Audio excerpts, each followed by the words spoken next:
they've let me sit in the driving seat, so we're in for a rough ride.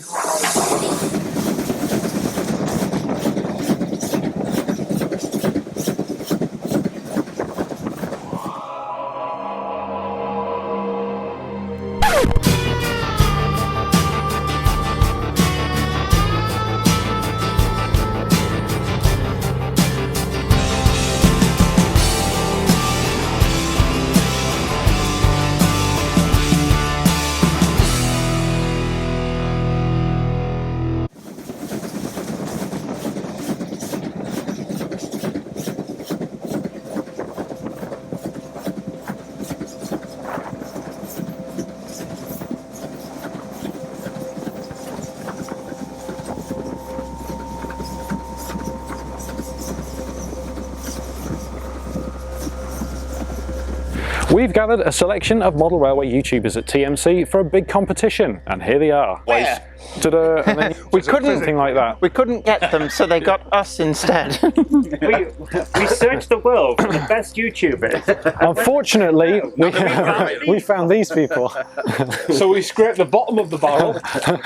Oh, we're beyond that. We're in the floor in the room underneath. Yeah. But first we need to take them somewhere, and they've got no idea where they're off to. Hey, what? Literally have no idea what's going on. I was frogged and put into a car against my will. I didn't mind it. Is that just Where's like Will? I am confused and slightly horny. I have no idea why we're here. A black envelope arrived in the night telling me to be at Yorkshire at TMC. These people are here. I'm hungry. I'm also tired. I've been up since 5 o'clock. I made friends with a chicken. What do you want? I'm a little bit frightened. I'll be honest, I mean, I just got asked if this cloth smelt of chloroform, and the next thing I know, I was being manhandled out of the boot of a car, so Okay. I don't know. We don't know what's going on. It's kind of cool because all of us do so much YouTube-y things now, and we're so used to planning stuff. To actually come along and be part of something that we genuinely know absolutely nothing about is both terrifying, because we've been asked to film it, and how do you film something that you don't know what's going on, but also amazing because it's a genuine surprise and we don't know what's going on. We assume because we're at TMC there's going to be some model aspect, but you know what? That could be a complete ruse. It could be boat building. I'd actually like to build a boat. Do you want to build a boat? Not if you're building it, no. Oh. I want it to float. Ow.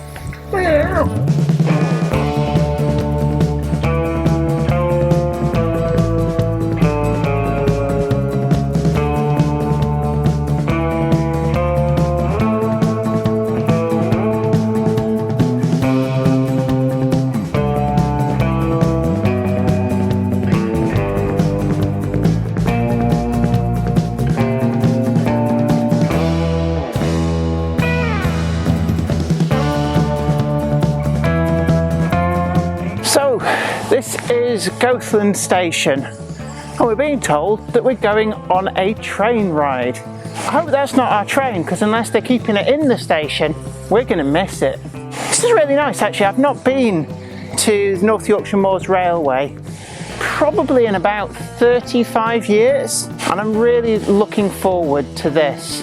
It's one of the good things about doing a YouTube video that's on somebody else's dime, that we don't have to stress about this, we don't have to plan about this, we don't have to do all the cat herding. That's Howard's job, and I don't really envy him, but we're just going to go where they tell us. But let's go and see what we can find. Today's video is sponsored by TMC, the Model Centre, your first choice for finding all of the models featured today at the best possible price at the link in the description. TMC also offers custom weathering and renumbering to any model, be it brand new or pre-owned. Check out their full pre-owned listings too, where you can be assured of quality as every item is screened and graded by professional staff. TMC, the Model Centre, your first choice for all aspects of modelling. I like this. This is something that doesn't normally survive. It's actually the coal drops, so what would have gone on here is they were shunted in the coal wagons, and they come over this area where there's almost like cells underneath, and the coal wagons would have doors in the bottom that you could knock open, and just gravity would unload them instantly into these cells. Each of these would probably be rented to a different local coal merchant or a business, so that their coal would be separate, and then they'd come in round the side and just shovel it into carts, load it up into sacks. So this is a gate used to stop people from going through. It's made of something called wood, which is this is eco-friendly material. So it's good for the carbon footprint of using a wooden gate to stop things. Weathered. It's going to be like this old bloody days. Oh, it is. Yeah. Do you want to finish off what you It's said? been weathered really well. I think we're beginning to see why I've never done a collaboration with him before. Is he being silly or The serious? weathering products are available from TMC, so you can make your gate look like this as well. On message, I like it. Yeah. I feel like I've helped. It's what's an interesting fact. What's really awesome here is if you look down, see the little timber gaps down here. And so the North Yorkshire Moors guys, they actually remove these, take all the seats out of the way, and they bring those wagons up and park them here on gala days. So this is still operational. Yeah. So the rails themselves, they're actually a cast iron beam, so they're fully structural. There's no sleepers or anything underneath, and they take the weight of the coal wagons as they would trundle in here. So it's like a glorified siding, but it's really interesting to see and be able to see it quite up close here.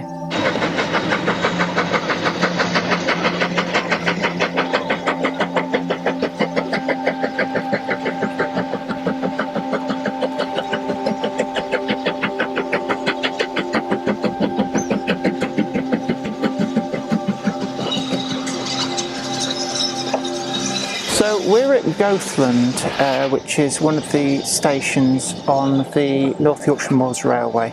And it's actually quite a famous one. There's a lot of photographs and a lot of video actually taken from that road bridge down there.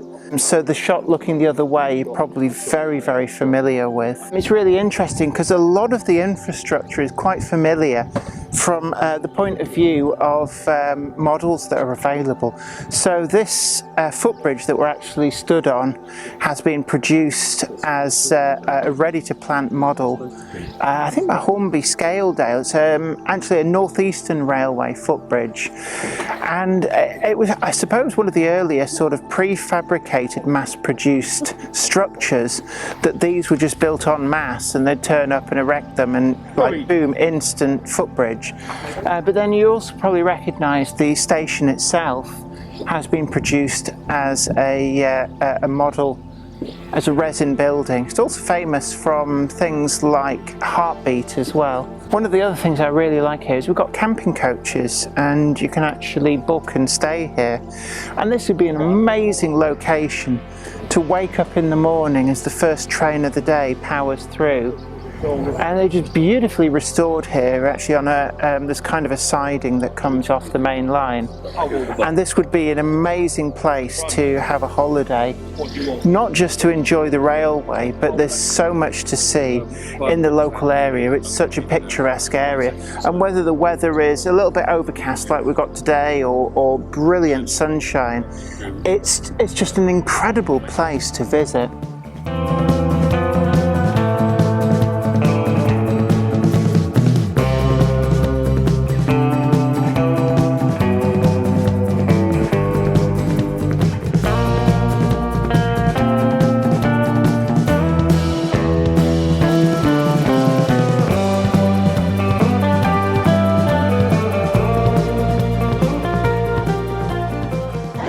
Most well-known and most easily recognised pieces of rolling stock across the railway world is none other than the Class 37, or a tractor. And if I'm not going to get on a steam engine, this is the tractor that I'd like to go behind, because these things are incredible.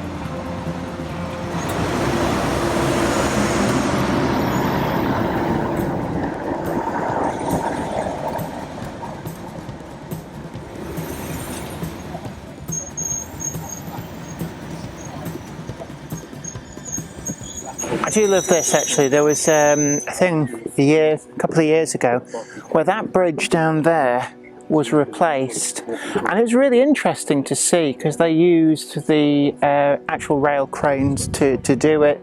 It was very well photographed and documented, and it was one of the original bridges from when this line was built. And unfortunately, it's one of those things that things do become life expired and have to be replaced. So that was one of the big projects that they carried out here on the railway to make sure that it could continue to run.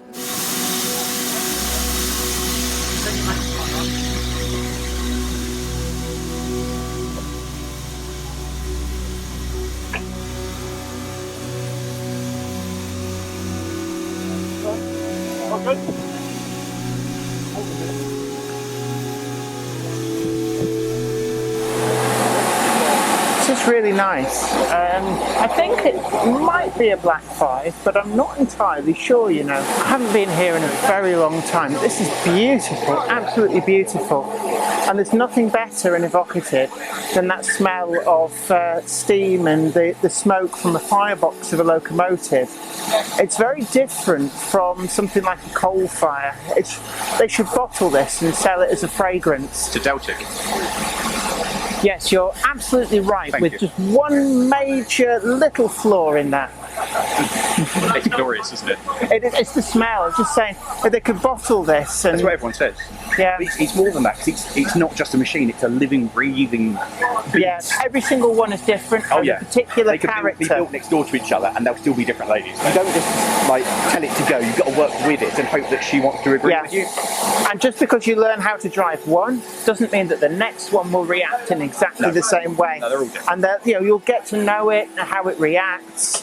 And it's Not just in it, she's a she. I stand corrected. They're all living things, she's a she.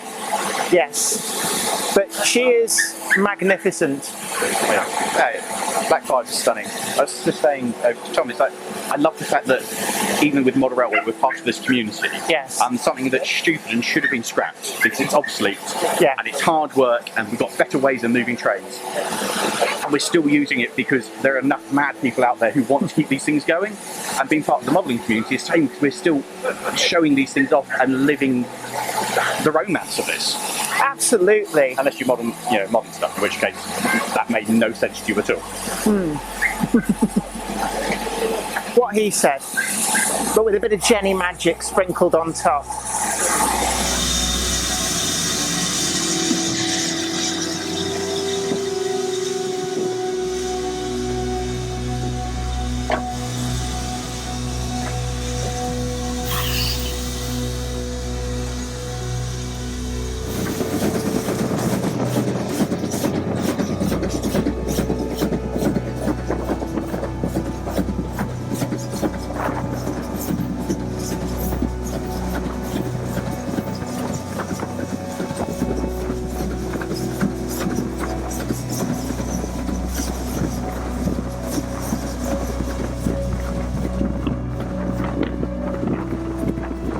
So we just had a really nice feed, we're enjoying running on the line, we had a nice day out, and we're thinking about whether we're going to gamble for today's star prize. We might get the patio furniture, we might get the speedboat on a trailer.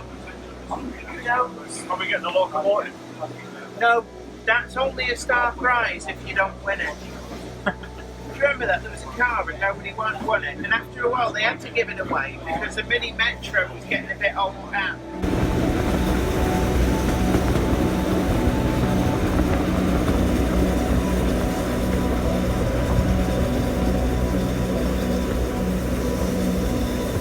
I think more than anything else, it's the moorlands, the vivid purples of the heather is definitely something which has impressed me, and if we're going to be building a model, I think that is going to make an appearance. Now you can get the right colours with the fine round foam, and I think that if the opportunity is to rise, I mean, I don't know what it is we're going to be building, but if the opportunity would present itself, there is so going to be heather on my build.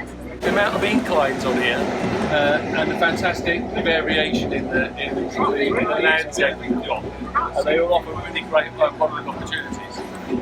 But I'm not sure we're going to get allowed the time to be really I've got a feeling you can see that being a bit of a bun fight and a scrunch and stick. But we'll see.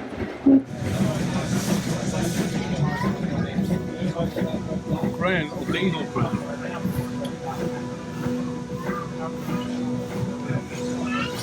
These will get you from Goathland to Pickering and back again. Now you'll probably know, but I'll tell you anyway, that we run services every day from the end of March through to the beginning of November. And we run from Pickering to Leicestershire, Newcastle, Holt by request, to Goathland, to Gromont, and then on to Whitby. We have a 24-mile run, and as such, we have the longest standard gauge run in any heritage railway in the country. Not the longest railway. We own 18 miles, but we run the last 6 miles up to from Gromont to Whitby on network rail. And again, we're the only heritage railway that does that on a regular basis. Go on network rail track have to be mainline registered. Yes, which means that all of our locomotives cannot go down to Gromont. Right, so, for example, the 9F which you're travelling on now isn't registered to go to. So it can't go on the mainline section. It can only go from. That's interesting, right? Thank you. Yes. So they have to be registered, but they also have to be maintained to network rail standards. Right. I think 9Fs have actually been banned from the main line since at least the 70s. Yes, absolutely. But the thing is, I'm not 100% sure how much of a problem it really is, but by the same token, that would probably mean that the G2A couldn't run on network rail metals because it's got flangeless drivers. You realise, of course, that we're a historic railway. Anybody know when we opened? The railway actually opened in 1836, so it was something like, so you were very close there, but not your first guess though. 1836, it was originally opened as a horse-drawn railway between Whitby and Pickering, for the good folks of Whitby to actually be able to get into the hinterland. If you think about it, a couple of 100 years ago, the roads here were cart tracks, they were muddy cart tracks, and in the winter, for a good 8-9 months of the year, they were very, very difficult to travel on. It was much more convenient for the good people of Whitby to get a boat and go round to the Tees or go round to the Humber to travel.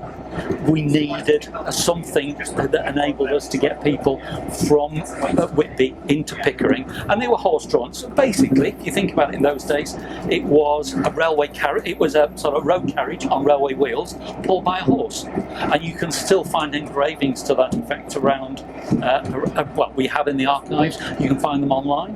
Yeah. As a historic railway, you've come along what is now the deviation route. We've just got onto the original route, just past Moorgates, and you're coming round the corner in a minute. And if we look carefully to that side, this is our summit. Stunning. Yes, lightweight walk crossing. That is our summit, 532 feet above sea level. So you come, if you think about it, from Whitby at sea level, all the way up to 532 feet above. Yeah, and you're now on the way downhill to Pickering. This is Fen Bog. This is a bog that was formed after the Ice Age, or by the Ice Age. Yeah, and it's still the sort of bog, if you walked out there, you would disappear for good. Yeah, you've got to take that seriously. But how did they float the railway over top You're the railway? You're floating on sheep fleeces, hurdles, in other words, pieces of timber from spindly trees, wrapped in sheep fleeces, sunk down, and then again and again. The same technique that this George Stephenson planned the route, and he used exactly the same technique between Liverpool and Manchester over Chat Moss. Exactly the same. That kept sinking. Yes, exactly the same. We slow down here because we're on quite a tight curve. Because you're on quite a tight curve, eventually over the 12 months that we run, we move the track because we are floating. Yeah. So we do move the track gradually. Track's not a permanent structure anyway. Sorry? Track's not a permanent structure anyway. No, it isn't. No, it certainly isn't a permanent structure. No, So you're floating along. That's good. Yeah. So we'll speed up in a minute or two, but that's why we slow down considerably just here. You're now travelling through a glacial valley. The geological history goes that there was a large lake formed just where the Fen Bog is now, and eventually when the dam burst, the water flowed down through the valley and carved out the valley. So you're looking now up at the top of the hill, about 300 feet up to the moorland. And of course, we're travelling through the North York Moors National Park right now. Yeah, be very careful of North York Moors National Park, not Yorkshire Moors National Park. So one of the country's national parks. At the moment, you're travelling along a site of special scientific interest. Quite a lot of our railway is a site of special scientific interest. We have to take great care of the line side as a result. So Lucy, the little tram engine, one of our that is in fact our oldest locomotive, 1890. But it's not the oldest regularly running because it doesn't run regularly. It'll pull one coach quite comfortably, and that's about your lot. Now, the oldest regular running locomotive is Lambton 29, which runs services almost every day. You may see it out today. Came from the Lambton, Hetton and Joycey Colliery Railway. Yeah, that's a 1903 locomotive. So that's the oldest regularly running one. It is, yes, lovely machine. It's warm, Tom. Yeah. Lovely lines, ain't she? Lovely lines, ain't she? I do love the 9F. It's such a lovely machine. I want one. This was an ironstone mining area. Well, that coal was an ironstone mining area, and so at Gromont, you know that Gromont there was an ironstone foundry. There was a works, there was a brickworks, there was also quite a lot of industry. We do a lot of maintenance at Levisham, and I maintain that Levisham is the most peaceful, calm. It's so quiet there because yes. The one road, isn't it? The little road. There's one road in. If you've ever driven that, you'll remember it for the rest of your life. Because when you come off the 169 through Lockton, you go hairpin bend up into a valley, down into a valley, then up to Levisham Village, and then round the corner, and then when you come round the corner by the cattle grid, you look 600 feet down into the valley. That's where it is, isn't it? And that's where the station is. Beautiful station. Yes. A mile and a quarter from the village. But of course, you would never get a railway up to it. We are asked sometimes, why does the railway not go to Levisham Village? Well, yes, Rack Railway. Yes, You're right though. It's so pretty and just cracking. Yes, it is amazing. The section you've just travelled on, all the way from Whitby, was double track. The section looks like yes, very much so. The section you're travelling on from here down to Pickering was originally double track until the First World War, and then the official story is that the track was recovered between Levisham and Pickering to help with the war effort. They needed the metal, they needed the steel. It never got there because apparently it's at the bottom of the English Channel. The ship was sunk, torpedoed, shot up, somehow sunk by enemy action, and the rail never actually got there. And it's been single track. It was never put back by the North East Railway or the LNEL or British Rail or anybody. Everything else was double track, but when we bought the railway from British Rail in the 1960s, then we couldn't afford both tracks. And so British Rail took one track out, we were left with the other. Are there any plans to reinstate? We would love to reinstate another track, but the costs are out of this world. The costs are really out of this world. Those bridges and things. Yes. So are you all familiar, ladies and gents, with the when we actually opened, when BR closed? So BR closed us in the 1960s, 67. We took over 66, 67. We took over as a heritage line, but not open to the public, with volunteers reinstating everything in the 1960s. We actually opened officially on the 1st of May 1973. Do any of you actually know which personality came along to open the railway? Not Jimmy Savile, was it? No, it wasn't. The Duchess of Kent. The Duchess of Kent on the 1st of May 1973 opened the railway. Do you think they noticed the facts? I think that most of the time they noticed the facts. There were one or two which slipped past them, but I'm going to repeat those when we come out of Pickering on the way back, just to make certain. Yes, We're making it too easy for them. I'm not going to make it too easy for them, but I'm trying to mix lots of other facts in. So I've been chatting generally about the railway as well, to mix lots of other facts in which aren't included on this sheet. Let's see if it works. and useful to speak to somebody like Roger here about things like the length of the platform versus the train sitting platform. It can often be worried for people getting in. I want to do a model railway, but I've not got enough room, and I'm worried about the train being too big. I've only got enough room for a 3-coach platform, but I want to own a 5-coach train. Well, you can do that because, as Roger just explained to us, you speak to your guard and you can lock out the wagon, the coaches that aren't in use. It's just useful, and it just, in a way, it's almost like breaking down a barrier to having them on a railway. So when you take that information you've learned on the Heritage Railway, you can bring it back home to your layout, and it just increases the fun, which I think is amazing. There's only Pickering and Whitby that can take a full-length train. The rest of it, it's all park, and they inform you where you're going to get off. So some of them are 2, some of them are 3, some of them are 4. Even Goathland can't take a full-length train completely. Have you learnt any interesting facts today? The floating track. I'd not thought of that, and the fact that the track actually gets moved on the tight corners. That was pretty cool.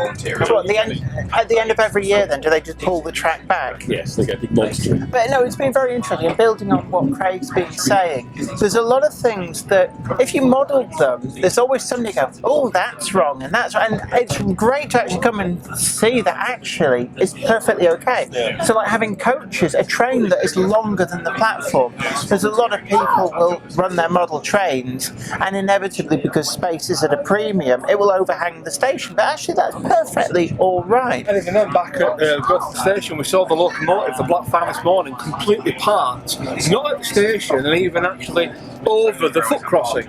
So again, like Jim just said, it's okay. It's good to see it, and it sort of validates it in your head. That makes it okay. Yeah. So it's good to see it. It really is. It's a useful thing. Heritage railways are very important. Oh, absolutely. Good. Well, let's see what happens when we get back. What did you make of the scenery? It's got to be one of the most scenic kind of railways in the entire country, particularly coming through the valley, and you're just surrounded by all this wonderful wildlife, and it's a steam engine just charging its way through. It's glorious. Very scenic. It's just gorgeous. I do quite like coming up here and seeing it all, but you never get the full experience without riding it as well. So. You know, one of the things though, it's genuinely better to be outside and watch it coming through this scenery than being on it. It is. Like to have a steam locomotive running through the scenery, it's just stunning. Like that crossing at the summit, I could spend all day there and just watch the train. That's me sorted. The problem is trying to convince my family to spend several hours walking up along the outside of the railway when they want to leave. You have a car. You can do this yourself. You are an adult. Now, I can't help but notice, Tom, they still haven't served the tea on this train. What's going on? It's ridiculous. Oh, Engineer Blue. Been waiting hours. I know. Well, let's see if we can get something sorted out for them. I love the fact everything is just so easy. Well, it's designed for low maintenance. It's ease of maintenance, isn't it? That you can just get through it. Yeah, I think they learned with the Second World War, they learned a lot about things like maintenance and making the job easier. These were built with a design lifespan that would have seen them actually working through to the 1990s. It's criminal, wasn't it? And it's a total waste of money that they spent all the money on building them and then went, oh, actually, we want to modernise. The biggest mistake they made throughout the whole thing is that they just got rid of it. Exactly like that. When you have machines you've invested in, you put all this money in all design, and you actually, you know what, we're moving away from it, and don't even give it a chance. I mean, half of them never even got into overhaul, did they? They never got overhaul. No. They probably went for scrap in the same coat of paint that they left the work. This is the 9F that's pulling the train. It's quite warm in here. I mean, it's not a cold day, but you could get a British Rail suntan off that fire. And it's very different from when I got on the footplate of City of Wells at the East Lancs Railway. It's very much more utilitarian. I'm wearing some quite floaty, flappy clothes, and it turns out it's quite hot in there, very hot. And I kind of stuck to one of the surfaces and melted it a little bit. But you could actually get a suntan from that coal hole. When they open it up and they're chucking the coal in, it's really, really hot.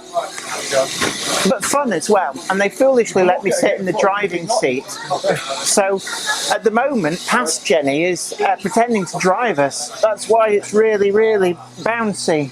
Craig, you didn't tell me you were an author.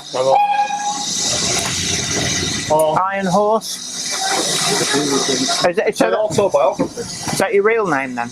Yeah. Anyone want another bottle of water? There you have. You heard it here first.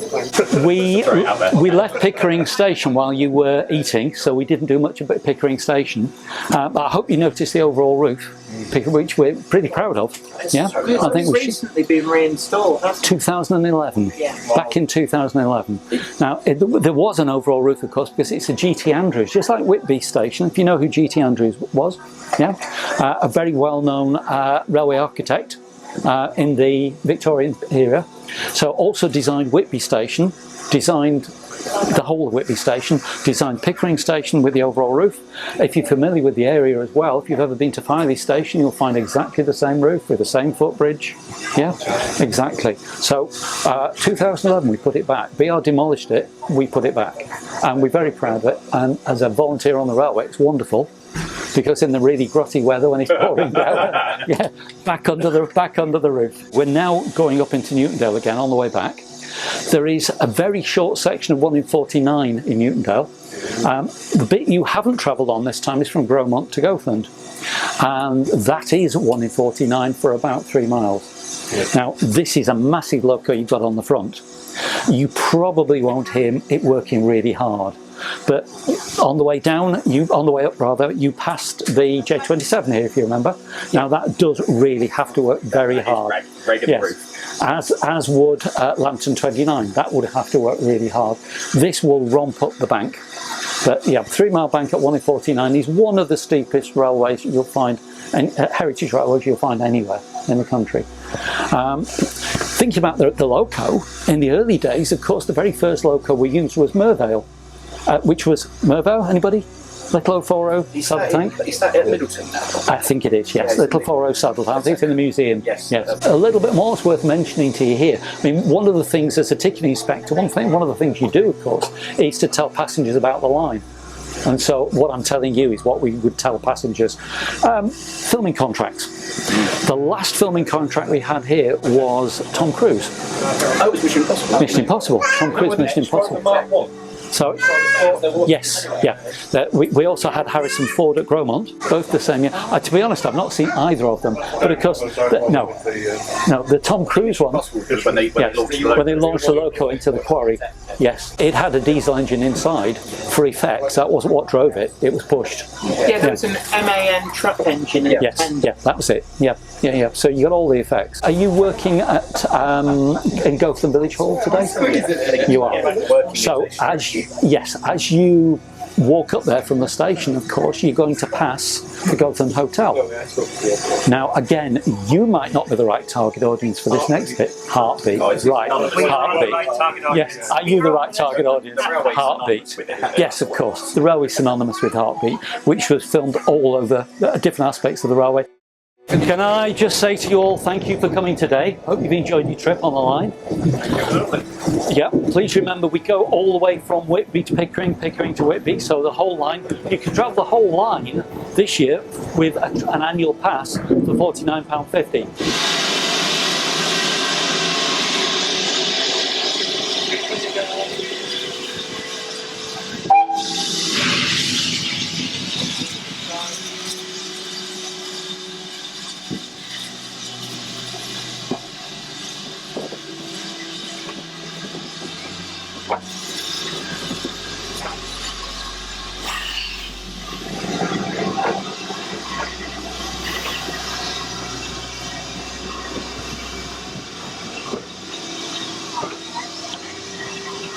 So we hired the Village Hall. YouTubers, welcome to the TMC YouTube Challenge. You have precisely 24 hours to construct a diorama based on the inspiring North Yorkshire Moors landscape.